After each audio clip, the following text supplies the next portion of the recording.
welcome to our first lesson for this remote learning time. You've already had a day of doing this, so hopefully you're already starting to get the idea, but I'll start with just a little bit of background first. So like all subjects, the primary focus will be using Schoolbox. Each lesson we will have a lesson log. This is the first one ready to go that explains what you need to do. I will normally include a video, and that video will actually be coming in here. It's the one where I'm currently recording right now, and that'll explain also in some more detail what you need to do. Tasks will still be in the course outline, where you can either get task sheets and so forth, or sometimes where you have to submit things, and it'll just depend on what the task actually is for that week. Please, at the bottom of this lesson log, make sure you do add your comment which says read, and that's how I will do your attendance.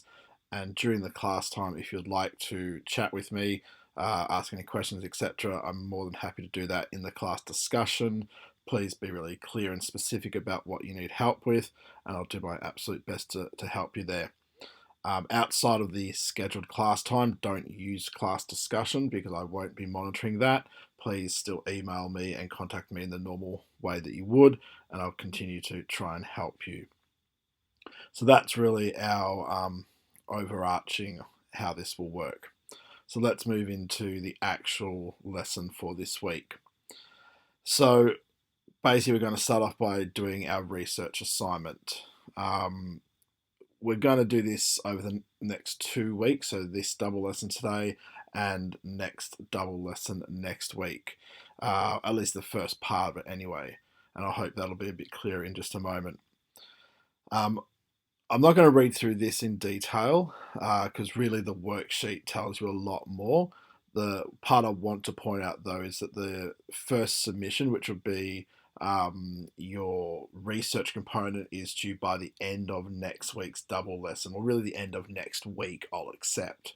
So it's very important that you work on it today in this double time that you have. You still do some homework, quote unquote homework, because you're already at home, but you continue working on it and then you have it ready by the end of next week to hand in. Let's have a look at the assignment and hopefully this will start to become clearer. So over here in the course outline, we've got the work that needs to be done. Now, this work or this task is actually broken into 3 pieces. Okay, so when I'm filming this, don't worry about this. It doesn't actually start for a few more hours. So when I was filming this, it was actually still Wednesday. This will probably say opened and something like that when you get to see this. If you expand this out, you'll actually see that it's made up of an assignment. And if you expand this out further by clicking on the research assignment here, so not this top one, but the research assignment here, you'll be able to see the 3 parts that this actual task is made out of. And each one of these has its own submission. So the first submission will be your draft for your research, which is due on the 30th of April, which is the end of next week.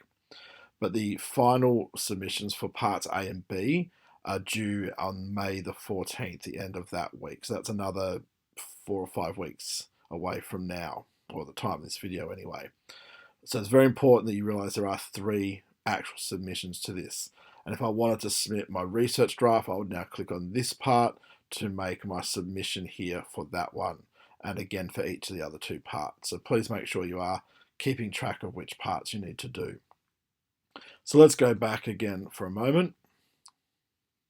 Sorry, I don't want to be here actually. I'll just go back to the class. Okay, so where is the actual assignment sheet? You can go into it through the units of work up here, or again, if you just click on the main title of the course outline here, instead of expanding it, but click on the title, it will take you there as well. It does the same thing. So it's a really exciting page. There's not a huge amount because really all you really care about is the assignment, research assignment sheet down here in the files section. Okay, so we click on that. It's a PDF. It's either going to download or it might just open up automatically depending on your browser. This is what you need to look at. So let's have a look at it together. I'm just going to make it a little bit bigger so we can see it. Okay, so as I've already mentioned, this is in 2 parts. Okay, part A and part B. On the 23rd of April, you'll need to submit your research assignment progress. Now, it says 23rd here, but I'm giving you till the end of the week, but that's important.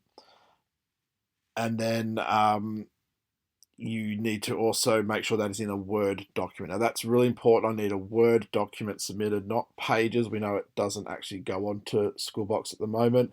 Not a PowerPoint, not something else. I want a Microsoft Word document.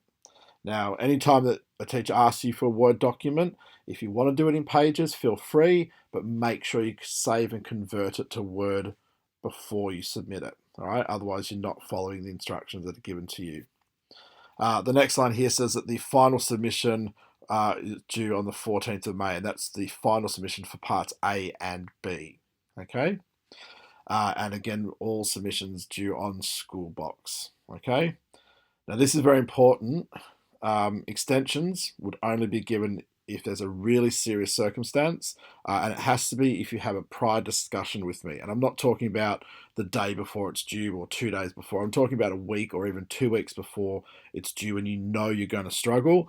You come, you have a serious conversation, and we come to an agreement. Okay, and that agreement's between you and me. It's got nothing to do with any other students in the class, but it has to be something serious. Not I've been lazy and just haven't done it. There has to be something going on that means you deserve to get an extension.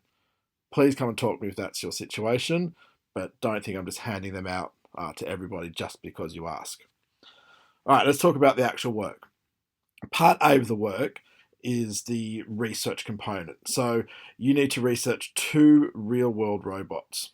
Okay, these robots that you choose must be different in some way. So they can't both be robots that build cars, for example.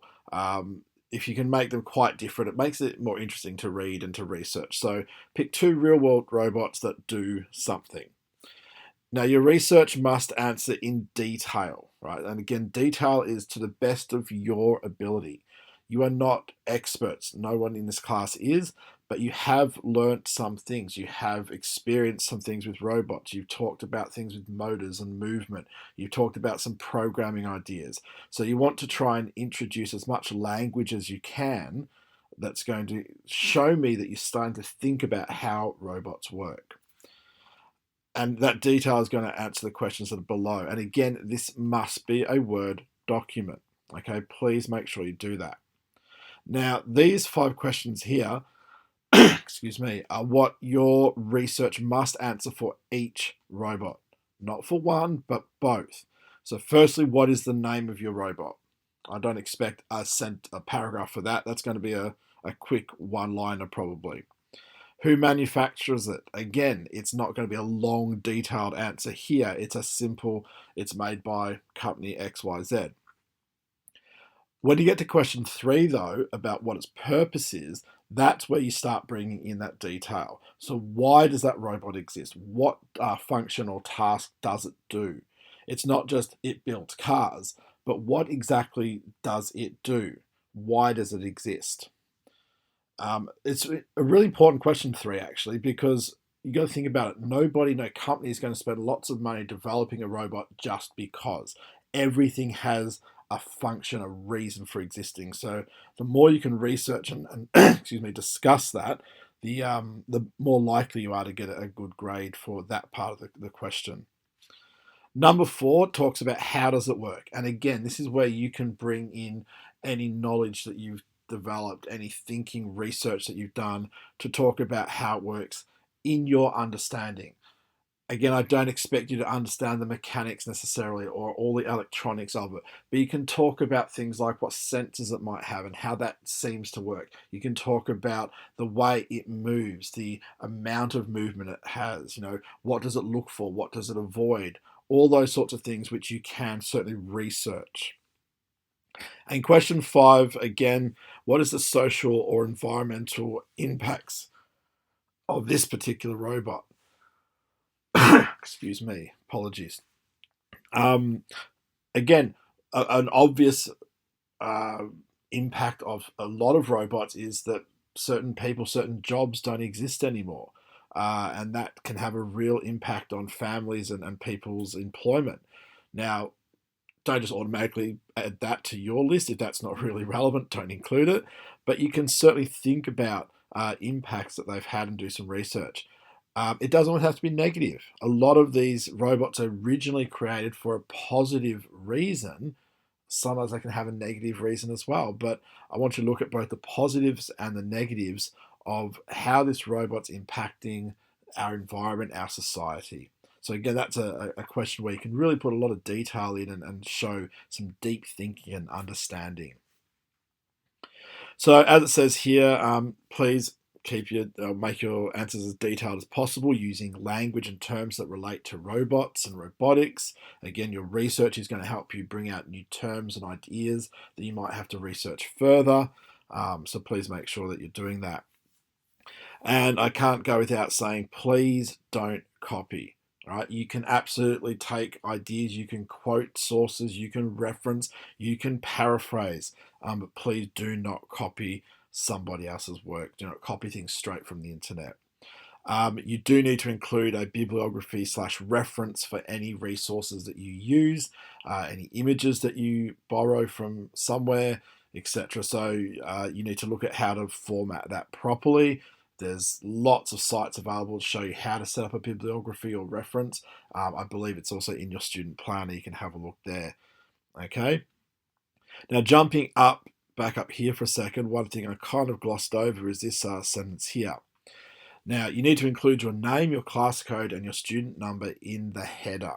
Now, that's the header, not just written on a page, on the header, okay, so that it shows up on every page automatically. But the next part is what's really important. It needs to be set out in an attractive manner.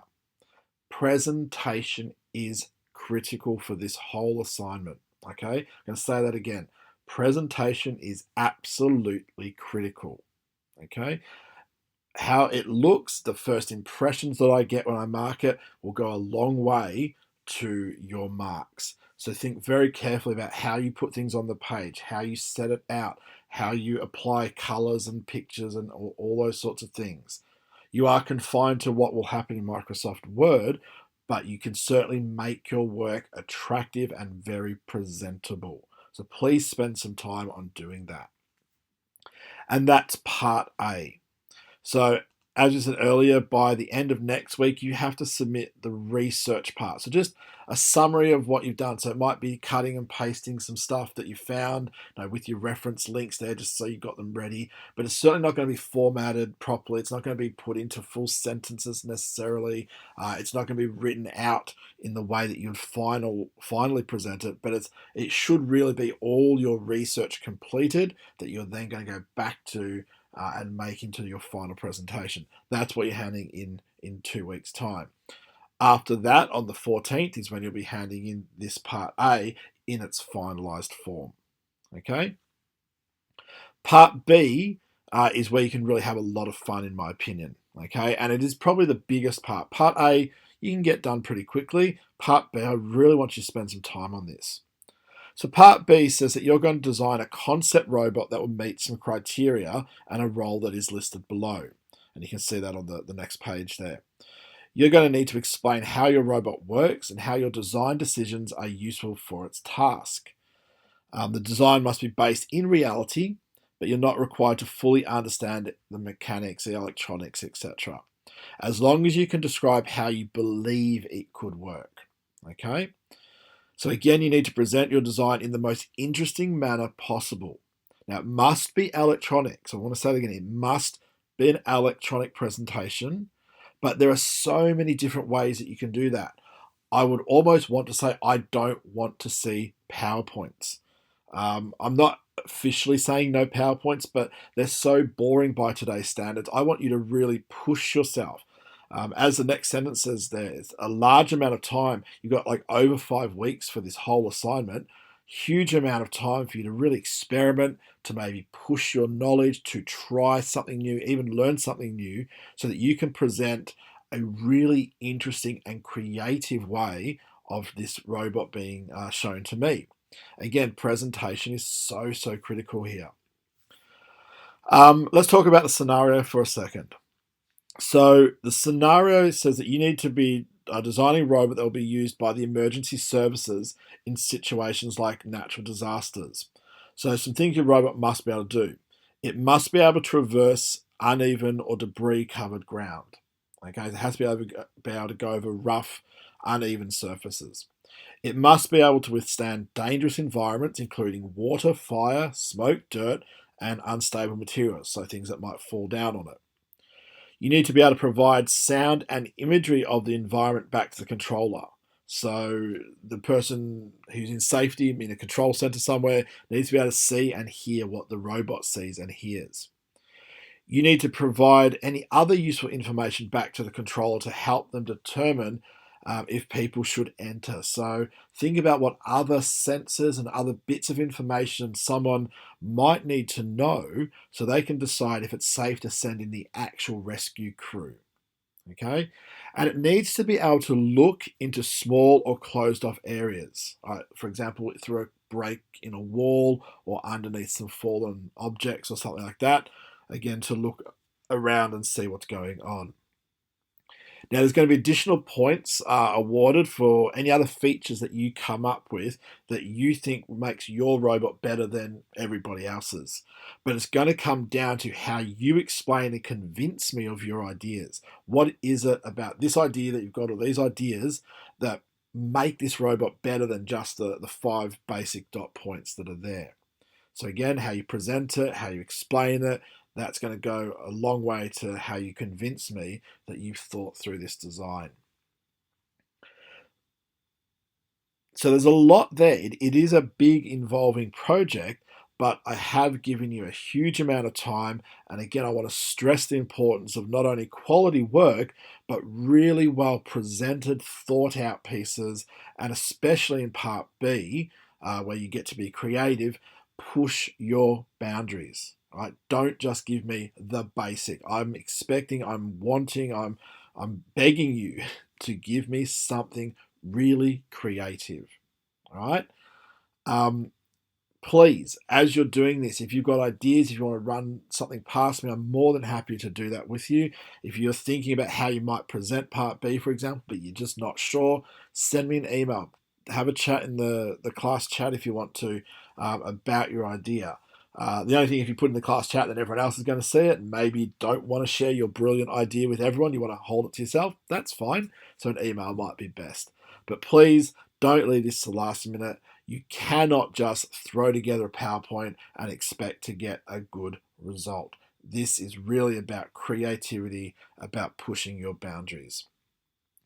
I hope that makes sense to you. I hope you're not feeling overwhelmed. Take it step by step. Focus on part A for now, but just in the back of your mind, start thinking about part B, especially how you're going to present. Because again, if you're going to do something cool, you may need to spend some time skilling yourself up with a new idea or trying a new piece of software or a new website or something like that. Okay? Good luck with it. I'll be around. Email me, as I said, and we'll get some really great assignments done here. Just really quickly, this won't be the only thing we do. It's the only thing we'll do for this week and next week. But after that, we will be moving back to doing some actual robotics. And by the time you hear this message, I guess, you should have probably received an email from me that explains what that actually means. If you haven't, I suggest you get in contact straight away and find out what's going on, because maybe something went wrong. Okay? Thanks again, everyone. Good luck. Keep in contact. And let's get some really great work done.